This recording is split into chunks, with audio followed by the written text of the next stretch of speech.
Salut tout le monde, bienvenue dans ce nouvel épisode de notre podcast en français. Aujourd'hui, on va parler d'un problème que tous les apprenants de français rencontrent. Oui, vous arrivez à lire un texte en français sans trop de problèmes, mais dès que vous écoutez une conversation entre français natifs, pouf, tout devient flou. Exactement. Vous avez déjà vécu cette situation? Vous lisez une phrase comme « Je n'ai pas pu venir car j'ai eu un empêchement ». Facile. Mais à l'oral, ça devient « J'ai pas pu venir, il y avait un truc ». Et là, c'est la panique. Oui. Et le pire, c'est quand on regarde une série sans sous-titres et qu'on ne comprend rien du tout. Mais pas de panique. Aujourd'hui, on va vous expliquer pourquoi c'est si difficile de comprendre le français parlé. Et surtout, comment vous pouvez progresser rapidement. Oui, restez bien avec nous, parce qu'à la fin de cette vidéo, vous aurez des clés concrètes pour comprendre beaucoup mieux le français oral. Allez, c'est parti! Tu veux savoir pourquoi tu comprends le français écrit, mais dès que tu écoutes un natif, c'est comme si on parlait une autre langue? Eh bien, accroche-toi, parce qu'on va te révéler l'un des plus grands secrets du français oral. On parle vite, et surtout, on mange des mots. Ce n'est pas toi qui es nul en compréhension orale, c'est juste que le français écrit et le français parlé sont deux mondes totalement différents. Et si tu n'es pas habitué à ces contractions, ton cerveau n'a même pas le temps de traiter l'information qu'on est déjà passée à la phrase suivante. Exactement. En fait, les Français ont une sorte de super pouvoir. Ils compressent la langue comme un fichier zip. Ils enlèvent des lettres, des sons, des syllabes entières et fusionnent les mots pour parler plus vite. Résultat, si tu apprends le français avec des livres, tu t'attends à entendre « je ne sais pas ». Mais ce que tu entends réellement, c'est « j'pas ». Pareil pour « tu es allé où ?» Zrenia, qui devient « t'es où ?» Zrenia et « il y a du monde ». Zrenia, qui se transforme en « il y a du monde ». Ça va tellement vite que ton cerveau n'a même pas le temps de reconnaître les mots avant qu'ils disparaissent. Et le pire, c'est que ces contractions sont involontaires. Nous, les Français, on ne réfléchit même pas à ça, on parle comme ça naturellement. C'est comme si notre bouche prenait un raccourci sans demander la permission. Imagine que tu apprennes l'anglais et que dans ton livre, on te dise que pour commander un café, il faut dire « I am going to get a coffee ». Mais qu'en réalité, les anglophones disent « I'm gonna get a coffee ». C'est pareil en français, sauf qu'on ne te l'apprend pas à l'école. Voilà pourquoi tu as l'impression d'être complètement perdu quand tu écoutes une conversation entre natifs. Parce que, en plus de parler vite et de contracter les mots, on ne s'arrête pas là. On rajoute aussi des petits mots parasites partout. Tu sais, ces mots qui ne veulent rien dire mais qui remplissent la phrase et donnent du rythme, du genre « bah »,« tu vois »,« genre »,« t'sais ». En fait, ces petits mots, on les utilise tout le temps. Et quand tu écoutes un français parler, ton cerveau essaye de comprendre ces mots parasites alors qu'ils ne servent à rien. Du coup, tu te bloques et tu ne comprends plus rien. Exactement. Tiens, écoute cette phrase. Hier, j'ai pas pu aller au ciné parce que j'étais crevé. Simple, non? Maintenant, écoute comment un natif va vraiment le dire. Hier, j'ai pas pu venir au ciné. J'étais trop crevé, tu sais. Genre, je me suis posée et bam, dodo, direct. Tu vois la différence? Les mots sont écrasés. On rajoute des petits mots qui ne servent à rien. Et en plus, on parle super vite. Et le pire, c'est que si tu demandes à un Français de répéter lentement, il va automatiquement reformuler sa phrase en français écrit, et là, d'un coup, tu comprends. Mais dès qu'il reprend son rythme normal, c'est fini. Alors, la vraie question, c'est comment tu peux t'habituer à ces contractions et à ce rythme effréné? La réponse, c'est l'immersion. Tu dois entraîner ton oreille tous les jours, écouter du vrai français, pas juste des dialogues d'apprentissage. Regarde des séries sans sous-titres, écoute des podcasts natifs, habitue-toi à ces contractions. Et surtout, ne panique pas. Oui, parce que la première étape, ce n'est pas de comprendre chaque mot, mais de comprendre le sens global. Ton cerveau va s'adapter, fais-lui confiance. Plus tu écoutes du français authentique, plus ça va devenir naturel pour toi. Et un jour, sans même t'en rendre compte, tu seras en train de regarder un film français et tu réaliseras que tu comprends tout. Et là, tu pourras te dire « Ok, maintenant, je parle vraiment français. » Alors, accroche-toi, entraîne-toi et surtout, amuse-toi avec la langue, parce que c'est comme ça qu'on progresse le plus vite. Alors là, on entre dans un domaine qui peut totalement déstabiliser les apprenants. Les Français ont une manie incroyable. Ils saturent leurs phrases de petits mots parasites. Et attention, ces mots ne servent à rien grammaticalement, mais ils donnent du rythme, de l'émotion, et surtout, ils remplissent les silences. Exactement. Tu vois, si tu t'attends à ce que les Français parlent comme dans les livres, avec des phrases parfaitement construites, bien organisées, bien articulées, comment te dire? C'est pas gagné. Tiens, faisons une expérience. Je vais d'abord dire une phrase en français propre. Hier, je suis allé au cinéma. Il y avait beaucoup de monde. Maintenant, voilà comment un Français va réellement le dire dans une conversation normale. En fait, tu vois, genre, hier, je suis allé au ciné et tout, et il y avait grave du monde, tu vois. Ah ouais, là, c'est du français en mode turbo natif. Et là, forcément, toi qui apprends, t'essaies de capter chaque mot et tu te dis, mais pourquoi il dit « bah » ? Pourquoi « genre » ? Pourquoi tu vois tout le temps ? Mais c'est exactement ça le piège. Ces mots ne servent pas vraiment à transmettre une information, mais ils permettent au Français de structurer sa pensée, de donner du relief à ce qu'il dit, et parfois, de gagner du temps pendant qu'il réfléchit. Et oui. Par exemple, on va utiliser « bah » au début d'une phrase pour montrer qu'on hésite ou qu'on réfléchit. Je sais pas trop, en fait. On va aussi dire « tu vois » ou « t'sais » tout le temps pour vérifier que l'autre suit la conversation. Hier, j'ai vu un film de ouf, tu vois. Et puis, il y a « genre » qui est devenu indispensable dans le langage des jeunes. C'était genre trop bien, quoi. C'est fou, non ? Ces petits mots sont tellement fréquents que si tu les ignores, tu peux perdre le fil d'une conversation.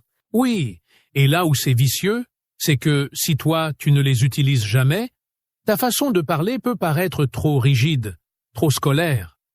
Parce que ces mots, c'est ce qui donne au français son rythme naturel. Mais alors, la grande question, faut-il les apprendre et les utiliser ? Eh bien, oui, mais avec modération. Si tu veux que ton français ait l'air naturel, commence par écouter et repérer ces mots, puis essaie de les glisser subtilement dans tes conversations. Exactement. Et surtout, n'aie pas peur de les imiter. Regarde des séries, écoute des natifs et répète leurs phrases à voix haute.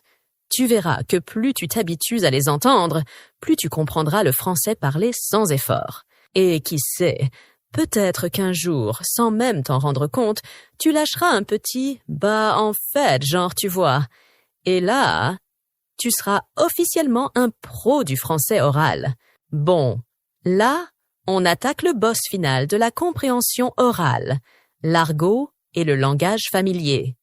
Parce que oui, même si tu as appris plein de vocabulaire dans tes cours de français, ça ne veut pas dire que tu comprendras ce que disent les Français dans une conversation normale. Ah, ça, c'est clair. Imagine, tu as passé des mois à apprendre des phrases bien construites comme « je suis très fatigué aujourd'hui ». Mais quand tu discutes avec un natif, il te sort « je suis crevé aujourd'hui ». Et là, ton cerveau bug. Ou pire, tu veux dire « il est bizarre ce mec ». Mais ton pote français lâche « il est chelou ce gars ». Et toi, t'es en mode « chelou ». C'est quoi ça encore ? Et le pire, c'est que l'argot ne s'apprend pas dans les livres, mais il est partout, dans les films, dans les discussions entre amis, dans la rue. Et si tu ne le connais pas, c'est comme si on te parlait en code secret. Ah, mais complètement. Tiens, un autre classique. J'ai très faim. J'ai la dalle. Cet endroit est nul. C'est un endroit pourri. Je vais partir. Je me barre. Tu vois la différence? En classe, on t'apprend à parler un français propre, correct, bien poli, mais dans la vraie vie, personne ne parle comme ça. Et c'est là que tu peux être totalement perdu. Mais alors, la vraie question, faut-il apprendre l'argot? Moi, je dirais oui, mais intelligemment. Tu n'as pas besoin de parler en argot à 100%. Mais si tu veux comprendre les Français, il faut au moins connaître les mots les plus courants. Exactement. Et puis, c'est aussi une question de contexte. Tu ne vas pas dire « je me casse » à ton patron, mais entre amis, c'est totalement naturel. Donc, si tu veux progresser, immerge-toi dans le vrai français. Écoute des podcasts, regarde des séries, note chaque mot d'argot que tu entends souvent. Petit à petit, ça va devenir naturel et tu vas commencer à comprendre les Français sans effort. Et un jour, sans même t'en rendre compte, toi aussi, tu lâcheras un petit « je suis crevé » au lieu de « je suis fatigué ». Et là, félicitations, tu parleras comme un vrai natif.